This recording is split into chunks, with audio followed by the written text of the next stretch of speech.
May 7, 1945, Stuttgart, Germany. The morning sun filtered through the skeletal remains of what had once been elegant apartment buildings, casting long shadows across streets littered with rubble and the detritus of a collapsed world.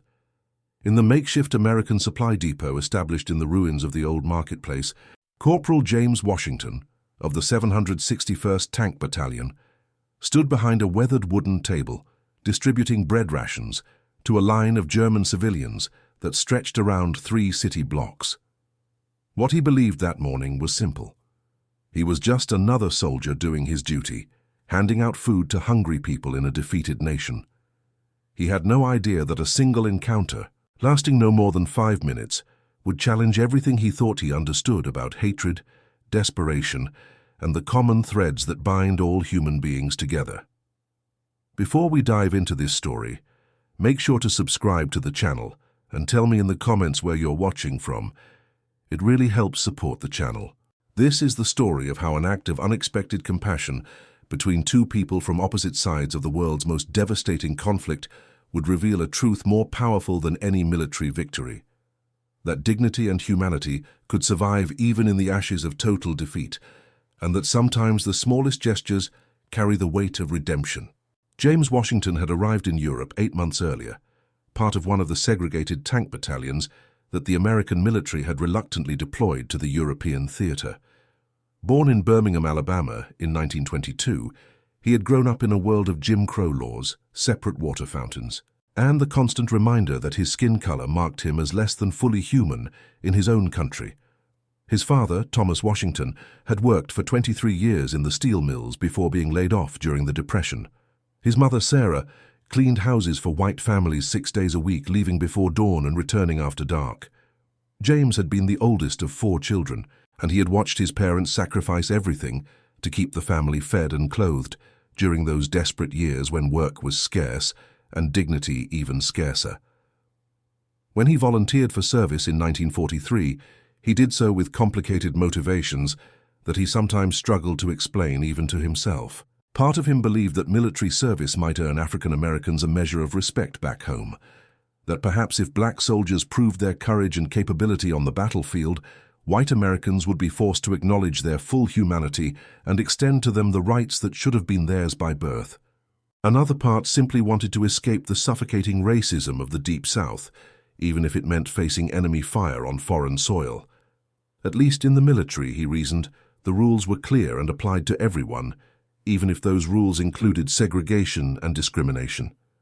At least there was a path forward, a way to prove oneself.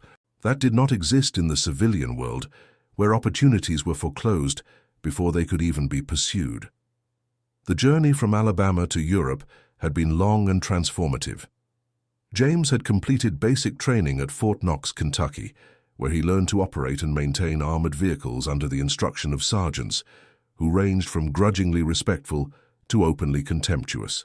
The Army's official position was that black soldiers could serve but must be kept separate from white units, based on the theory that integration would harm morale and combat effectiveness. This policy meant that African American units often received inferior equipment, less experienced officers, and assignments that kept them away from frontline combat roles whenever possible. The 761st Tank Battalion had seen intense action during the final months of the conflict in Europe. They had fought their way through France beginning in October of 1944, crossing into Germany in March of 1945, and participating in the liberation of several small towns in the southwestern region of the country. James had operated as a loader in an M4 Sherman tank, part of a crew of 5 men who lived, fought and survived together in the cramped interior of 30 tons of steel and machinery. The Sherman tank, officially designated the medium tank M4, was the workhorse of American armored forces. It weighed approximately 33 tons when fully loaded, carried a crew of 5, and was armed with a 75mm main gun, along with several machine weapons. Compared to the heavier German Panther and Tiger tanks, the Sherman was lighter, faster, and far more numerous, though less heavily armored and armed. American tank crews had learned that their survival often depended on mobility and numerical superiority, rather than trying to match enemy vehicles in direct engagements. The saying among Sherman crews was that it took 5 Shermans to defeat 1 Tiger, and the first 4 would be disabled in the process.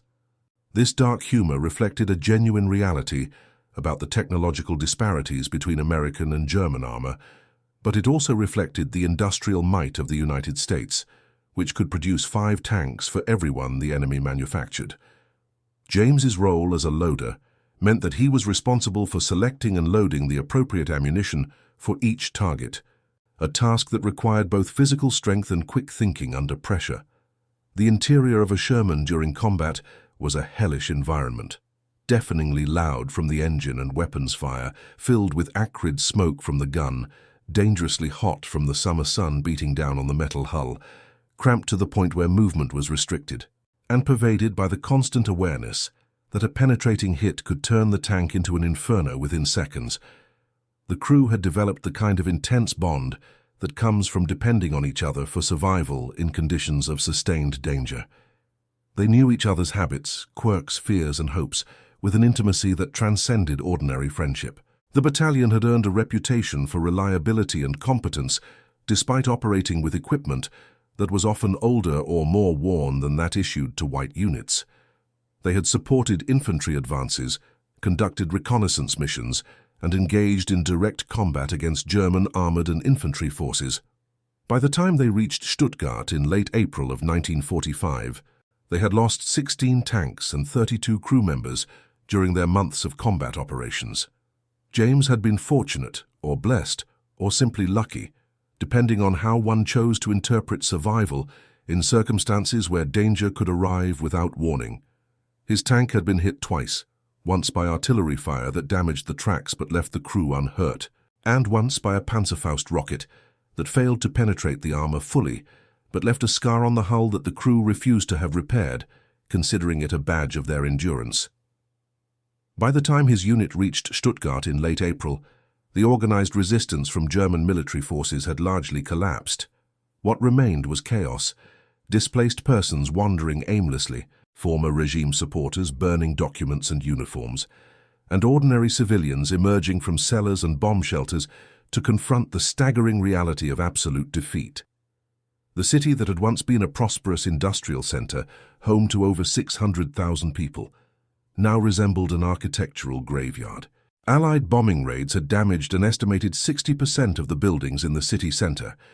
The factories that had produced vehicles, precision instruments, and machinery for the war effort stood as hollow shells, their roofs collapsed, their windows empty sockets staring at an uncertain sky.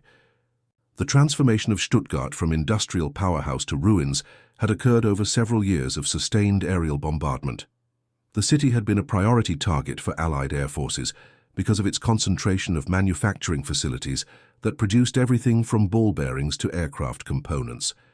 The first major raid had occurred in September of 1940, and the attacks had continued with increasing intensity and destructiveness through the final months of the conflict. The worst single attack came in March of 1944, when over 400 bombers dropped more than 1,000 tons of explosives and incendiaries on the city center, creating firestorms that consumed entire neighborhoods and left tens of thousands homeless. By May of 1945, large sections of the city consisted of nothing but rubble, with only the occasional building standing intact amid the devastation, like a broken tooth in an otherwise empty mouth. The human cost of this destruction extended far beyond those who had perished in the raids themselves. Survivors lived in conditions that would have been unimaginable to them just a few years earlier. Families occupied basements of damaged buildings, living without electricity, running water, or adequate sanitation. They cooked over small fires made from scavenged wood and coal. They wore clothing that had been patched and repatched so many times that the original fabric was barely visible. They suffered from malnutrition, disease, and the psychological trauma of having witnessed their entire world collapse around them. Children grew up knowing only war, deprivation, and destruction. Elderly people who had lived through the First World War and its difficult aftermath now faced another catastrophe, wondering whether they would survive long enough to see any kind of recovery, or whether they would simply perish in the ruins of everything they had known. In the immediate aftermath of the conflict's end in Germany, The American military faced an unexpected challenge, preventing mass starvation among the civilian population. The country's food distribution system had completely broken down. Transportation networks were disrupted. Agricultural regions that had sustained the nation were now occupied by different military forces, and the pre-existing rationing system administered by the previous regime had vanished overnight. Military governors estimated that without immediate intervention, hundreds of thousands of German civilians would perish from hunger and disease in the coming months. The response was pragmatic rather than humanitarian. General Dwight Eisenhower and other Allied commanders recognized that massive civilian casualties would create instability, breed disease that could spread to occupation forces, and complicate the already difficult task of administering a defeated nation. Orders came down through the chain of command: establish feeding centers, distribute rations, prevent complete societal collapse. For soldiers like James Washington, this meant a dramatic shift from combat operations to the surreal task of feeding people who, just weeks earlier, had been defined as the enemy. James had drawn ration distribution duty on the morning of May 7th. The assignment came with minimal instruction: stand behind the table, check identity papers when available, hand out 1 loaf of bread per person, maintain order in the line. The bread itself came from U.S. Army field bakeries, simple white loaves produced in massive quantities. Each loaf weighed approximately 1 pound, enough to sustain a person for perhaps 2 days, if supplemented with whatever else they could scavenge. The line of civilians began forming before dawn. By the time James took his position at 8 o'clock in the morning, several hundred people already waited, and more arrived every few minutes. What struck James most forcefully that morning was the visible evidence of hunger and deprivation in the faces of those who shuffled forward in the line. These were not the caricatures of the enemy that appeared in military training films or propaganda posters. They were elderly men with trembling hands, hollow-cheeked women wearing coats that had been carefully mended multiple times, children with legs like matchsticks and eyes that seemed too large for their faces. Many wore clothing that had obviously been expensive and well made before the war, but now hung loose on frames reduced by years of inadequate nutrition. He saw mothers holding infants who barely had the energy to cry, and old men who leaned heavily on makeshift canes fashioned from splintered wood. The interaction was mechanical and repetitive. A person would reach the front of the line. James would make eye contact or not, depending on his mood and theirs. He would hand them a loaf. They would clutch it to their chest as if it were made of gold rather than flour and water. They would move on. The next person would step forward. The cycle would repeat. In the first 2 hours of his shift, James distributed approximately 240 loaves. His mind wandered as his hands performed the task automatically. He thought about his mother back in Birmingham, about his younger sister who had written him a letter that arrived 3 weeks ago, about whether he would be sent to the Pacific Theater to participate in the continuing conflict against Japan, or whether he might be fortunate enough to go home when his unit rotated back to the States. It was approximately 10:30 in the morning when she appeared at the front of the line. James would later struggle to articulate exactly what made her stand out from the hundreds of other desperate people he had seen that morning. But something in her bearing captured his attention in a way that transcended the mechanical rhythm of distribution. She appeared to be in her mid-30s, though the hardships of the past months might have aged her beyond her actual years. Her blonde hair, which might once have been carefully styled and tended, was pulled back in a simple knot at the base of her neck. She wore a coat that had clearly been tailored for elegance in better times, probably before the war had begun, now stained and frayed at the cuffs. The coat was a dark blue wool, well made, but showing signs of hard use and insufficient care. The buttons were mismatched, suggesting replacements scavenged from other garments. Her shoes were worn through at the heels, and James could see that she had stuffed paper inside them in an attempt to cover the holes. But what struck James most forcefully were her eyes, blue-gray in color, direct and unwavering in their gaze, carrying a mixture of desperation and determination that he recognized immediately, though he could not have explained why. They were the eyes of someone who had reached the point where pride and shame no longer mattered, because survival had become the only consideration. They were the eyes of a mother who would do anything, sacrifice anything, endure anything for her children. James knew those eyes because he had seen them in his own mother's face during the worst years of the Depression, when she had stood in church charity lines and accepted handouts from organizations that made their recipients feel like beggars, even as they provided necessary assistance. The woman did not speak at first. She stood before the table, her hands clasped in front of her, gathering her courage or perhaps rehearsing what she planned to say. James could see her throat move as she swallowed, could see the slight trembling in her fingers that she was trying to control. Then, with a gesture that seemed to require enormous willpower, she reached into the pocket of her worn coat with fingers that James noticed were chapped and reddened from cold and work, and withdrew a small object. She held it out to him across the wooden table, her palm open, her eyes never leaving his face, searching for some response, some indication of whether he would accept what she was offering. In her hand lay a wedding ring, a simple band of gold that caught the morning light and gleamed with a soft warmth that seemed incongruous with the surrounding devastation. The gesture hung in the air between them for a moment, that felt suspended outside of normal time. James understood instantly what she was offering and what it meant. This was not merely a ring. This was the symbol of a promise made in a happier time, the tangible representation of love and commitment and a life that had existed before the world caught fire. This was, quite possibly, the last thing of value that she possessed, and she was offering it to him, a stranger and a member of the occupying military forces, for bread. James looked at the ring, then back at her face. She spoke then, her voice quiet but clear, in halting English that suggested she had studied the language in school but had little opportunity to practice it in conversation. "I have not anything else," she said. The words came out carefully, precisely, as if she had rehearsed them while waiting in the line. "For my children, please, the bread." In that moment, James Washington confronted a decision that seemed simultaneously insignificant and monumental. The regulations were clear enough. Rations were to be distributed according to established quotas. 1 loaf per person, no exceptions except in specific circumstances defined by superior officers. The wedding ring represented potential value, yes, but accepting it would violate multiple rules regarding fraternization and transactions with local civilians.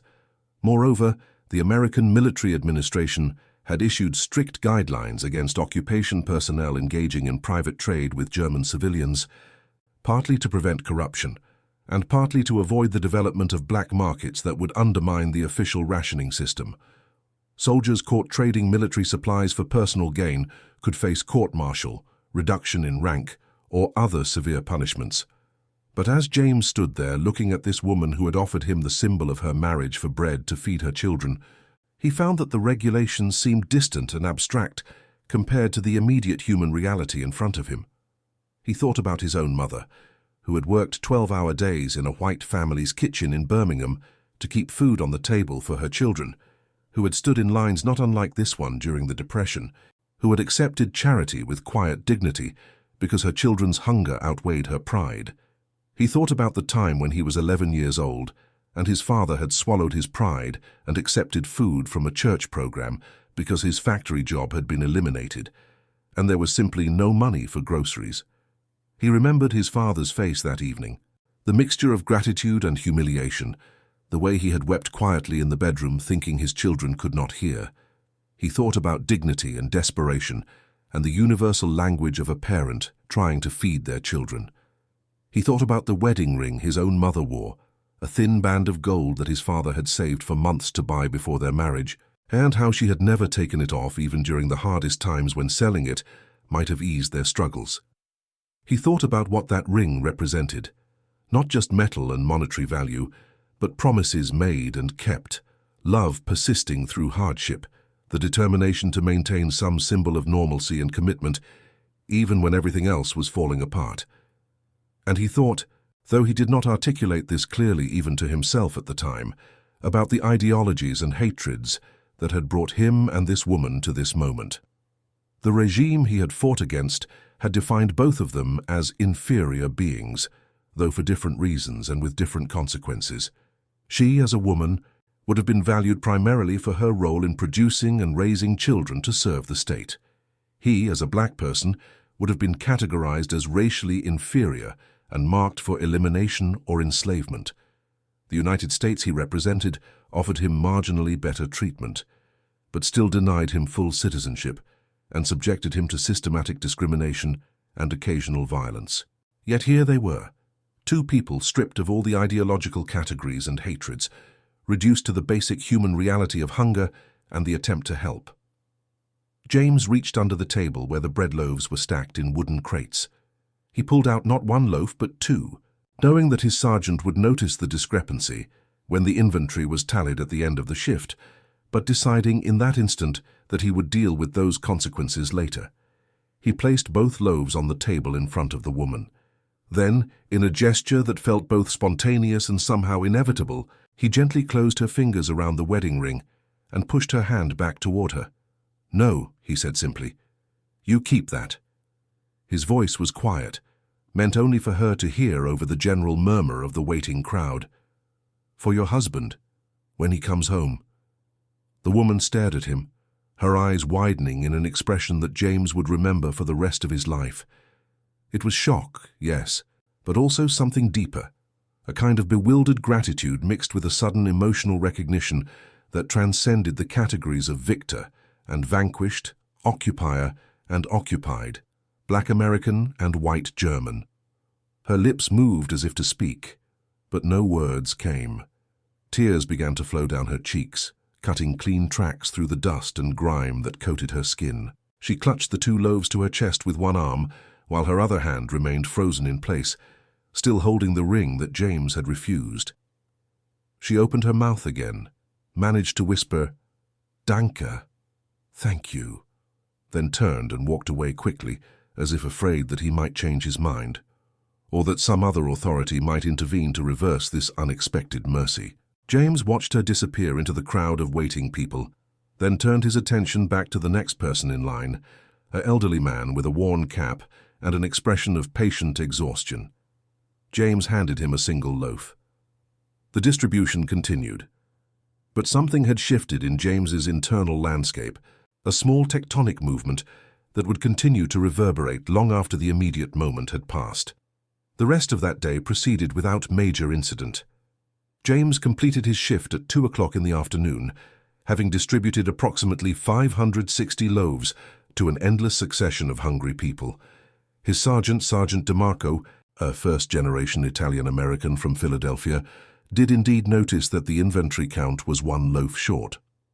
He looked at James with an expression that suggested he suspected exactly what had happened, but was choosing not to make an issue of it.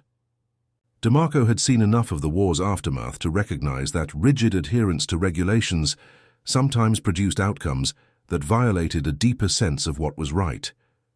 "You making sure these krauts understand American generosity, Washington?" DeMarco asked, his tone carefully neutral. "Not giving away extra rations for sob stories or trinkets or anything like that, right?" James met his sergeant's eyes steadily. "No, Sergeant," he replied. "One loaf per person, just like the orders say.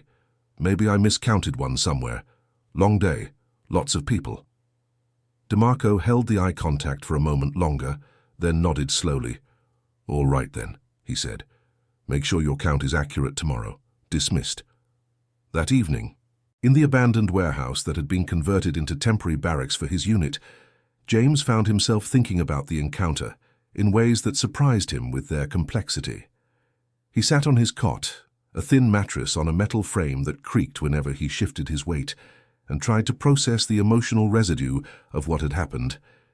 His bunkmate, Private Robert Jackson from Detroit, noticed his unusual quietness. Jackson was 20 years old, skinny as a rail with a quick wit and a tendency towards sarcasm that helped him cope with the absurdities of military life and the peculiar situation of black soldiers fighting for a country that denied them basic civil rights at home. "You all right, man?" Jackson asked. "You've been sitting there staring at that wall for 20 minutes. You see something I don't see?"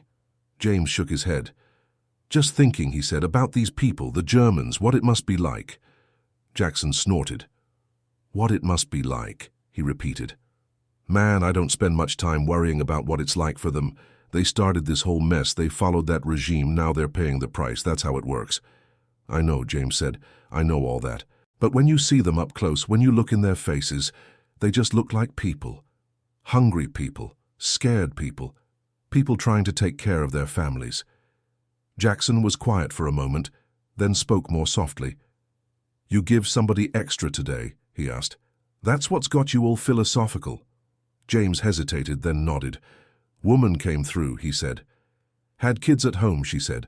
"Tried to give me her wedding ring for bread. I gave her the bread and told her to keep the ring." Jackson whistled low. "Man, you know that's against regulations, right?" he said. But his tone was not accusatory, merely observational. "Yeah," James replied. "I know. But I couldn't take her ring. What was I supposed to do? Let her trade away the symbol of her marriage for a loaf of bread? That didn't seem right." "Nothing about this whole situation is right," Jackson observed. "We're fighting for a country that treats us like second-class citizens against people who were following a regime that considered certain groups subhuman, and now we're feeding those same people while folks back home are still getting lynched for looking at a white woman the wrong way. You start trying to figure out what's right in this mess, you'll drive yourself crazy." James knew his friend was correct, but he also knew that the encounter with the German woman had touched something in him that transcended cynicism or political analysis. "There's right and wrong," he said slowly, trying to articulate a thought that was still forming in his mind. "And then there's, I don't know, something deeper, something about recognizing another person's humanity even when everything tells you not to. Does that make sense?" Jackson considered this, then nodded slowly. "Yeah," he said. "Yeah, I guess it does. Just be careful, man. The army doesn't reward that kind of thinking. And these people, they're not our friends just because they're hungry now. Remember what they were part of." "I remember," James said. "Believe me, I remember, but I also remember being hungry. I remember what it's like when you don't know where your next meal is coming from. And that woman, when I told her to keep her ring, the way she looked at me, it was like I had given her back something more than just a piece of gold. Like I'd reminded her that there was still some kindness left in the world." The conversation drifted to other topics after that, but James continued to think about the encounter over the following days. He returned to the ration distribution duty multiple times over the next 2 weeks, each time standing behind that wooden table and handing out loaves of bread to a seemingly endless stream of hungry people. He never saw the woman again, though he found himself looking for her face among the crowd each day. He wondered whether her husband had survived the conflict, whether he had returned home, whether those children she had mentioned were eating the bread he had given her. He wondered whether she had told anyone about the black American soldier who had refused her wedding ring, or whether the memory remained private, a small moment of unexpected grace in a time otherwise defined by loss and suffering. What James could not have known, standing there in that ruined marketplace in Stuttgart during those early May days of 1945, was that his simple act of compassion was not unique. Across occupied Germany, similar encounters were occurring with surprising frequency, small moments of connection between occupying forces and defeated civilians that complicated the straightforward narrative of victors and vanquished. The American military's official historians would later document that, contrary to widespread expectations, the occupation of Germany was marked by relatively few acts of revenge or brutality on the part of Allied troops. This restraint was particularly notable given the horrors that Allied soldiers had witnessed in the final months of the conflict, including the liberation of concentration camps that revealed atrocities on a scale that defied comprehension. For African American soldiers specifically, the occupation of Germany presented a unique and sometimes surreal experience. Many had anticipated that they would face hostility from German civilians, both because they were part of the occupying forces and because of the intense racial ideology that had characterized the regime they had helped defeat. What they encountered instead was often surprising. German civilians, particularly those in rural areas, sometimes approached black soldiers with less overt hostility than white American soldiers, partly because they had less direct experience with American racial stereotypes, and partly because they were simply desperate for food and supplies and did not have the luxury of choosing which soldiers to approach. This phenomenon did not escape the notice of the African American press back in the United States. Newspapers like the Pittsburgh Courier and the Chicago Defender published letters from black soldiers describing their experiences in occupied Germany. Many noted, with a mixture of irony and bitterness, that they experienced less overt racism from defeated German civilians than they faced from white American civilians back home. One widely circulated letter from a sergeant in the 92nd Infantry Division observed that German children would play with black soldiers without apparent fear or prejudice, a stark contrast to the strict racial segregation enforced in American military installations and in communities throughout the southern United States. James Washington would read some of these articles years later, after he had returned home and tried to rebuild a life in a country that was changing slowly and painfully towards something that might eventually resemble justice. But in May of 1945, he knew only his own experience, the daily reality of standing behind that table, distributing bread, seeing hunger and desperation in faces that could have been any color, any nationality, because suffering has a universal appearance that transcends the artificial divisions humans create to separate themselves from one another. The woman he had helped, whose name he never learned and who remains unidentified despite the efforts of researchers and historians in subsequent decades, did in fact have two children, a daughter named Elizabeth, who was 7 years old, and a son named Klaus, who was 4. Her husband, whose name was Friedrich, had been a draftee conscripted into service in 1941. Before the conflict, he had worked as a communications technician for a telephone company in Stuttgart, a skilled position that had provided the family with a comfortable middle-class existence. He had been assigned to a signals unit and sent to the Eastern Front, where he had spent 4 years installing and maintaining telephone and telegraph equipment under conditions of extreme cold, constant danger, and inadequate supplies. In January of 1945, during the final desperate months of the conflict, Friedrich's unit had been overrun by Soviet forces during an offensive. He had been captured along with several hundred other German soldiers and sent to a prisoner of war camp in Siberia, a facility designated primarily for technical personnel whose skills might be useful to the Soviet Union. The camp was located near Krasnoyarsk, thousands of kilometers east of Moscow, in a region where winter temperatures regularly dropped to 40 degrees below zero, and the brief summer was plagued by swarms of mosquitoes and biting flies. Friedrich would spend 3 years in that camp, working in mines and lumber operations, surviving on rations of black bread and thin soup that provided barely enough calories to sustain life. Of the 800 men who were in the camp when he arrived, fewer than 500 would survive to see repatriation. The others succumbed to starvation, disease, industrial accidents, or simply the grinding despair of captivity with no clear end date. Friedrich survived through a combination of luck, stubbornness, and the mental image of his wife and children that he maintained with an almost religious fervor. Every night before sleeping, regardless of how exhausted he was, he would mentally review his daughter's face, his son's voice, his wife's smile, reconstructing his family from memory and will, because losing those mental images would have meant losing the reason to continue enduring. Meanwhile, his wife struggled to keep the family alive in the ruins of Stuttgart. During those intervening years between 1945 and 1948, she would work any job she could find, no matter how difficult or poorly paid. She joined the Trümmerfrau, the rubble women, who cleared debris from the damaged buildings with their bare hands and simple tools, salvaging bricks and stones that could be reused in reconstruction. It was back-breaking labor performed in all weather conditions for minimal compensation, but it provided some income and occasionally access to materials that could be sold or traded. She washed laundry for American occupation personnel, standing for hours over tubs of cold water because fuel for heating was scarce and expensive. She cleaned offices in the buildings that the military government had commandeered for administration. She taught herself basic English so she could communicate with the occupiers and perhaps secure better employment opportunities. Through all of this, she maintained her focus on a single objective: keeping her children alive and her family intact until her husband's return, if he ever did return.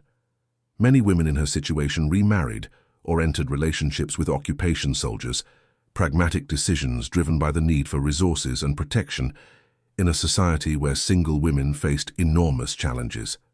She refused these options, remaining faithful to a husband she had not seen in 4 years and had no certain knowledge was still alive. She kept the wedding ring, never once attempting to trade it for food or money, despite the many desperate moments when such a trade would have been practical and perhaps necessary. She wore it on a chain around her neck, hidden beneath her clothing, a secret talisman that represented not only her marriage, but also the unexpected kindness of a stranger who had reminded her in one of the darkest periods of her life that mercy still existed in the world. When Friedrich finally did return in October of 1948, he arrived at the Stuttgart train station as part of a group of repatriated prisoners, men who had been held far longer than those captured by Western forces. He was emaciated, having lost nearly 60 pounds from his pre-war weight, his face gaunt and deeply lined, his hair prematurely grey. He walked with a limp from frostbite damage to his feet that had never properly healed.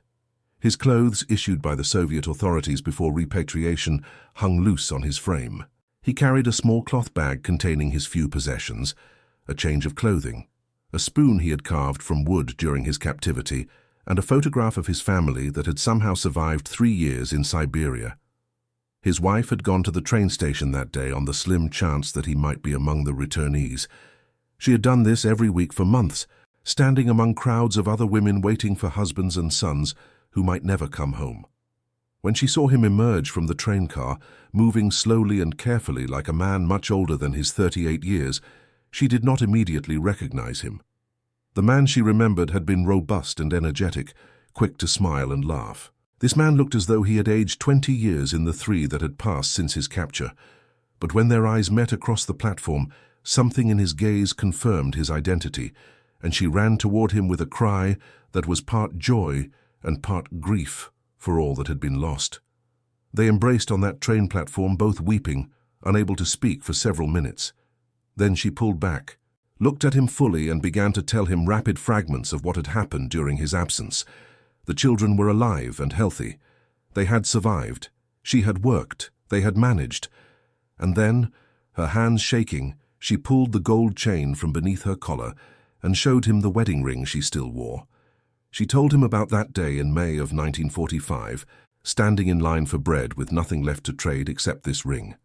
She told him about the black American soldier who had refused it and given her bread for their children anyway. Friedrich took the ring from the chain and looked at it for a long moment, this simple band of gold that had survived when so much else had been lost.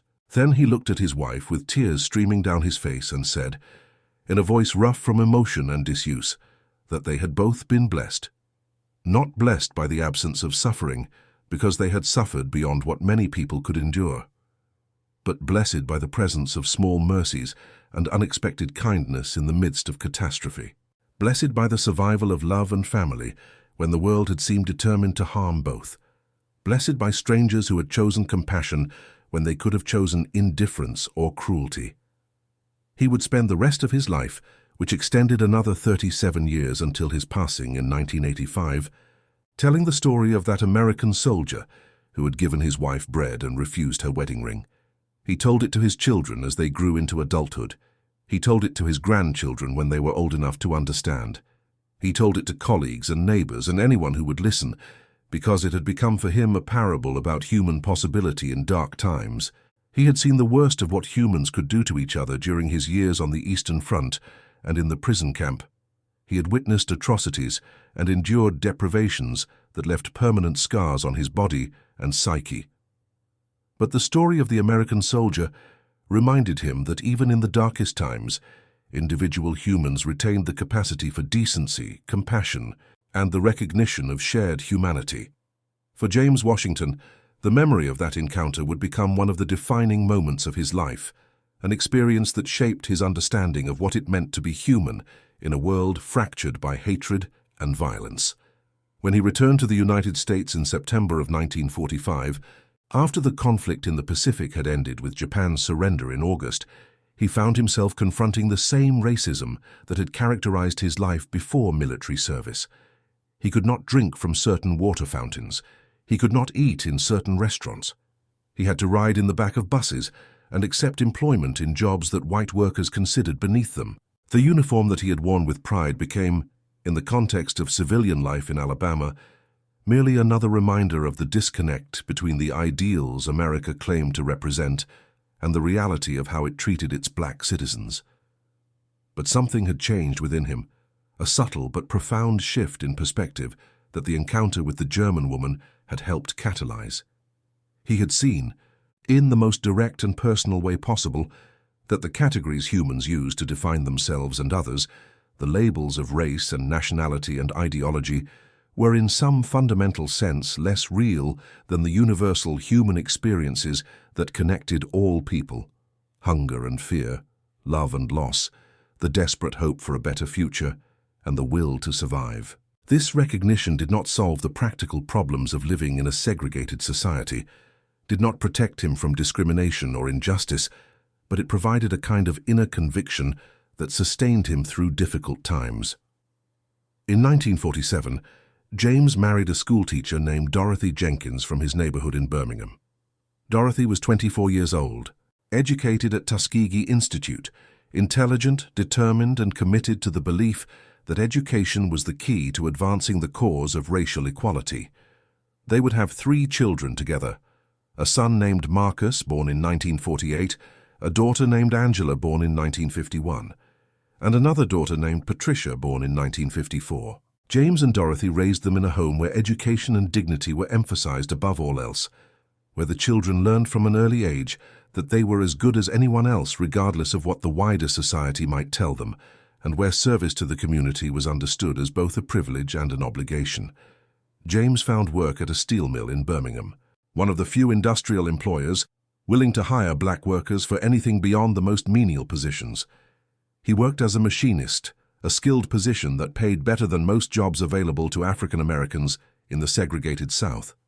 The wages allowed the family to live in a modest but comfortable house in a black neighborhood, to save money for the children's education, and to contribute to church and community organizations. But the work was hard and dangerous, performed in an environment of intense heat and noise where accidents were common and safety regulations were often ignored, particularly for black workers who had little recourse if they complained about conditions. The Birmingham that James and Dorothy inhabited in the 1940s and 50s was a city defined by rigid racial segregation enforced by law, custom, and violence. Public facilities were divided into white and colored sections. Restaurants, theaters, schools, and parks were segregated. Black citizens could not try on clothing in white-owned stores, could not sit at lunch counters, could not use public libraries or swimming pools, could not drink from certain water fountains or use certain restrooms. Employment opportunities were limited to menial or dangerous jobs. Political participation was restricted through literacy tests, poll taxes, and the constant threat of retaliation against those who attempted to register or vote. But beneath the surface of this oppressive system, a movement was building. Churches became organizing centers where people gathered not only for worship, but for political education and mobilization. The Montgomery bus boycott in 1955 and 56 demonstrated that sustained organized resistance could challenge segregation successfully. The lunch counter sit-ins that began in 1960 showed that young people were willing to endure violence and arrest for the cause of equality. The Freedom Rides of 1961 proved that federal authority could, when pressed, override local segregation laws. And throughout this period, ordinary people like James Washington were doing the difficult, dangerous work of building the infrastructure of change. James participated in this movement in ways both visible and invisible. He attended organizing meetings at churches, gatherings where people discussed strategy, shared information, and built the networks that would eventually challenge the entire system of segregation. He registered to vote in 1957, enduring a deliberately humiliating process designed to discourage black registration, including a literacy test that required him to interpret complex legal language while white applicants were waved through with minimal scrutiny. He joined the local chapter of a civil rights organization and helped with voter registration drives, going door to door in black neighborhoods to encourage people to overcome their fear and exercise their constitutional rights. This involvement carried real risks. Birmingham in the 1950s and 60s was one of the most violently racist cities in America, a place where the authorities actively collaborated with white supremacist organizations to terrorize the black population. Churches were bombed, homes were attacked. People who participated in civil rights activities faced job loss, economic retaliation, and physical violence. James knew that his participation in the movement could result in serious harm or worse, but he also knew, with a conviction that had been shaped in part by his wartime experiences, that some things were worth risking everything for. He rarely spoke about his war experiences in any detail. Like many veterans, he found that the reality of what he had seen and experienced was difficult to communicate to those who had not been there. But on certain occasions, usually prompted by questions from his children or grandchildren, he would tell the story of the German woman and the wedding ring. He would describe standing behind that table in the ruins of Stuttgart, the long line of hungry people, the moment when she had held out that gold band and offered it in exchange for bread to feed her children. He would describe his decision to refuse the ring and give her extra bread, not because he was trying to be heroic or prove a point, but simply because it seemed like the right thing to do in that particular moment. What the story meant to him evolved over the years. In the immediate aftermath, it represented a moment of connection across the divides of race and nationality. As he grew older and lived through the civil rights movement, it became a reminder that systems of oppression and hatred were ultimately sustained by individual choices, and that individual choices to act with compassion could, in small ways, undermine those systems. In his final years, as he reflected back on a long life that had included both tremendous hardship and profound satisfaction, the encounter with the German woman represented something even more fundamental, evidence that human decency could persist even in circumstances specifically designed to extinguish it. The broader historical context of African American soldiers in World War II and its aftermath is essential to understanding the full significance of encounters like the one between James and the German woman. Approximately 900,000 African Americans served in the U.S. military during the conflict, the vast majority in segregated units and assigned to support roles rather than combat positions. The military's official policy, reflected in regulations and practice, was that black soldiers were less capable and less trustworthy than white soldiers, a position that reflected the scientific racism that still held sway in many quarters of American society in the 1940s. Despite this institutional discrimination, African American units distinguished themselves in combat when given the opportunity. The 761st Tank Battalion, James Washington's unit, earned a reputation for effectiveness and courage during the final months of fighting in Europe. The 92nd Infantry Division, despite being undermined by white officers who expected it to fail, fought through difficult terrain in Italy. The Tuskegee Airmen compiled a combat record that forced even skeptics to acknowledge their competence and bravery. These achievements did not immediately translate into equal treatment, either during the conflict or after it, but they provided a foundation for the arguments that would eventually lead to the desegregation of the military in 1948 and the broader civil rights advances of the following decades. The experience of occupation duty in Germany played a specific and often overlooked role in this larger narrative. For many black soldiers, it was the first time they had lived in an environment where racial segregation was not universally enforced by law and custom. While the American military maintained segregated units and facilities in occupied Germany, the German population itself had no investment in American racial hierarchies. This created situations that were simultaneously liberating and deeply ironic.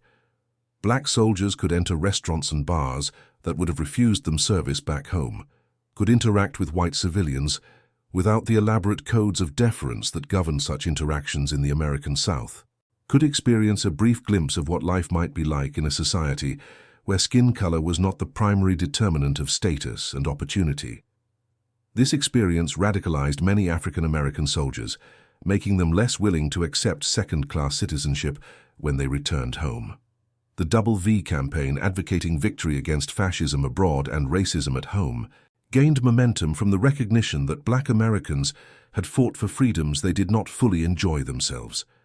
Veterans became leaders in local and national civil rights organizations, bringing military discipline and organizational skills to the movement for equality.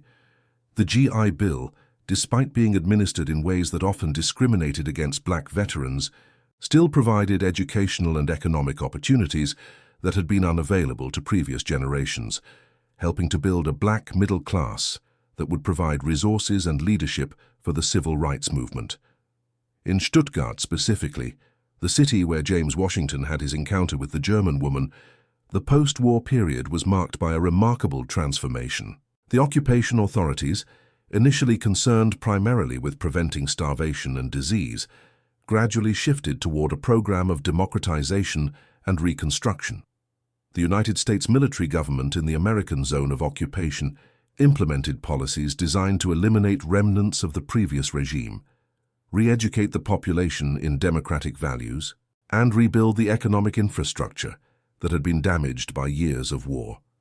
The city that had been 60% damaged by bombing raids would, over the next 2 decades, rebuild itself into a prosperous industrial center once again. The factories that had produced military equipment during the war were converted to civilian production. The housing that had been reduced to rubble was replaced with modern apartment blocks. The democracy that had been suppressed under dictatorship was gradually, imperfectly, re-established. By the 1960s, Stuttgart would be almost unrecognizable compared to the ruins that James Washington had known in 1945.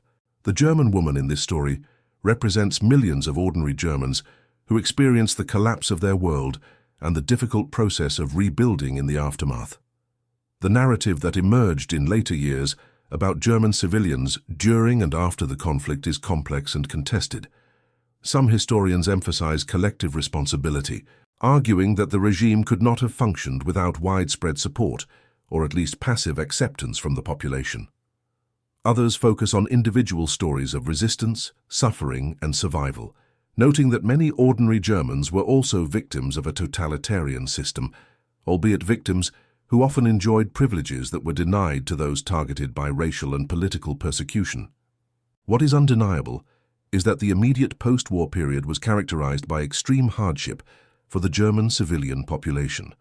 Food was scarce, with the average daily caloric intake in the British and American zones dropping to as low as 1,000 calories per day in the winter of 1945 to 1946, well below the level needed for basic health. Housing was critically short, with millions of people displaced from their homes.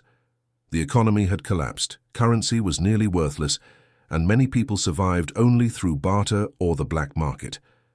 In this context, a loaf of bread was not merely food, but a form of currency, a means of survival, something worth trading a wedding ring to obtain. The wedding ring itself carries layered symbolic significance in this story.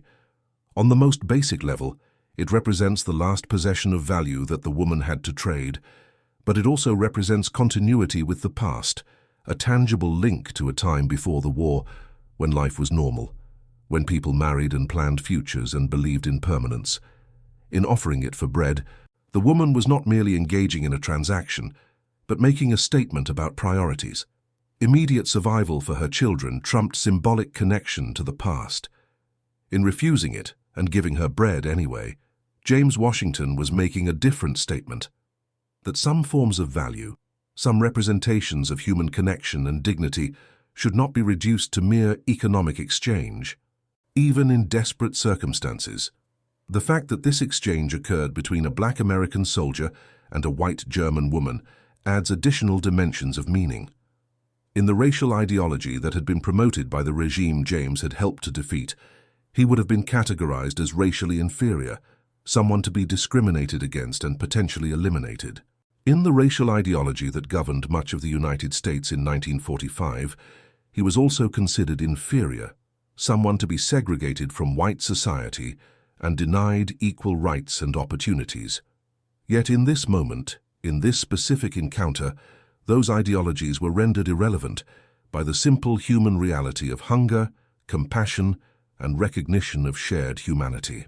This is not to suggest that individual acts of kindness could or did compensate for systematic oppression and violence. James Washington would return to a country where African Americans were denied basic civil rights and lived under the constant threat of violence. The German woman would live in a society that spent decades grappling with the moral catastrophe of what had been done in its name. The recognition of shared humanity in a moment of crisis did not erase the larger historical realities of discrimination, hatred, and violence that had brought them to that ruined marketplace in Stuttgart. But it did demonstrate something important, that even in circumstances specifically designed to dehumanize and categorize people, individual humans retained the capacity to recognize each other as fellow human beings deserving of dignity and compassion. This capacity, while it did not prevent atrocities or guarantee justice, did represent a thread of hope that better futures were possible, that the categories and ideologies that divided people were not as fundamental or permanent as their defenders claimed. In the decades after the war, both the United States and Germany would undergo profound transformations. Germany, divided between East and West, would eventually reunify and become a stable democracy committed to confronting its historical crimes and building a society based on human rights and the rule of law. The United States, through a long and often violent struggle, would dismantle legal segregation and make progress toward racial equality, though that progress remained incomplete and contested. African American veterans like James Washington played crucial roles in these transformations, bringing the conviction gained from their wartime service that justice was worth fighting for, and that change was possible even when it seemed unlikely. The story of James Washington and the unnamed German woman is, in the end, a small story about a small moment. Two people met for perhaps 5 minutes in a ruined city in May of 1945. Words were exchanged, a transaction was refused, bread was given, a ring was kept. Then they went their separate ways and likely never saw each other again. On the scale of World War II, which involved the mobilization of hundreds of millions of people, resulted in the loss of more than 60 million lives, dramatically altered entire cities, and reshaped the political geography of the planet, this encounter barely registers as a historical event. Yet it is precisely in such small moments that larger historical forces become human and comprehensible. The vast statistics of war, the millions of casualties and displaced persons, the tonnage of bombs dropped and supplies consumed, can become abstractions that make it difficult to grasp the human reality of what occurred. But a single person standing in line, hungry, desperate, offering her wedding ring for bread to feed her children, this is something any person can understand. A soldier deciding, in defiance of regulations and in contradiction to everything his society had taught him about racial hierarchies, to show compassion to someone defined as an enemy. This is a choice with moral weight that transcends the specific historical context. The encounter also illustrates a truth about warfare and its aftermath that is often overlooked in narratives focused on combat and military strategy, that the experience of ordinary people, the disruption of normal life, the struggles to survive and maintain dignity in circumstances of chaos and deprivation constitute their own important history. The German civilians waiting in line for bread in Stuttgart were not responsible for military strategy or political decisions, but they experienced the consequences of those decisions in the most direct and personal ways. The American soldiers distributing rations were not policymakers, but their individual choices about how to treat the people they encountered shaped the human reality of occupation in ways that official policy could not fully control. For James Washington personally, the memory of that May morning remained vivid until his passing in 2003 at the age of 81. In interviews conducted in the 1990s, when historians began systematically collecting oral histories from African American veterans of World War II, he would describe the encounter with the German woman as one of the moments that defined his understanding of what he had been fighting for. Not for abstract principles of democracy or freedom, though those mattered, but for a world in which people could recognize each other's humanity across the divides of race, nationality, and historical enmity. His daughter, who became a professor of history and wrote her dissertation on African American soldiers in World War II, would later observe that her father's story illustrated the gap between official history and lived experience. The official history of the conflict focuses on battles, campaigns, political decisions, military strategies. The lived experience includes moments of unexpected connection, small acts of kindness, the recognition of shared vulnerability and common humanity. Both histories are true, she argued, but the official history is incomplete without the personal stories that give it human meaning and moral complexity. The German woman, whose name remains unknown despite efforts by researchers to identify her, likely told her own version of the story to friends and family over the years. In a country working through the difficult process of confronting its past, stories of American generosity and restraint during the occupation became part of the collective memory, a counterweight to the well-deserved shame and guilt over what had been done in Germany's name. The fact that the generous American soldier in her story was black may have made it particularly meaningful, evidence that human decency could transcend even the racial ideologies that her society had recently embraced and that continued to operate in the country that had defeated her. Such stories also served a political purpose in the Cold War context that emerged soon after the conflict's end. As West Germany became a crucial American ally against the Soviet Union, narratives that emphasized American benevolence and German-American cooperation became useful for both governments. The reality was more complex, of course. The occupation included not only generous soldiers distributing bread, but also policies designed to remove supporters of the former regime from positions of power, food shortages that caused suffering, and the tensions inevitable when one nation occupies another. But the stories of kindness and connection were not fabrications. They represented real experiences that real people had, and those experiences mattered both to the individuals involved and to the broader historical narrative. In the final analysis, the significance of the encounter between James Washington and the German woman lies not in grand historical consequences, but in what it reveals about human possibilities in dark times. It demonstrates that individuals retain moral agency even when embedded in systems that deny humanity and dignity to designated groups. It shows that recognition of common humanity can occur even between people whom history has designated as enemies.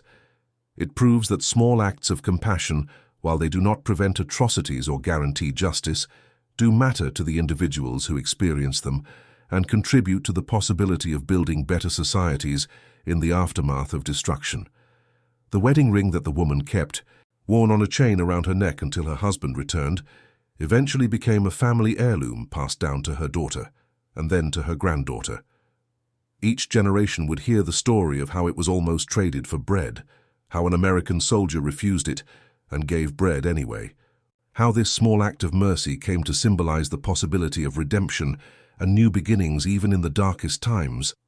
The bread that James gave her sustained her children for 2 days.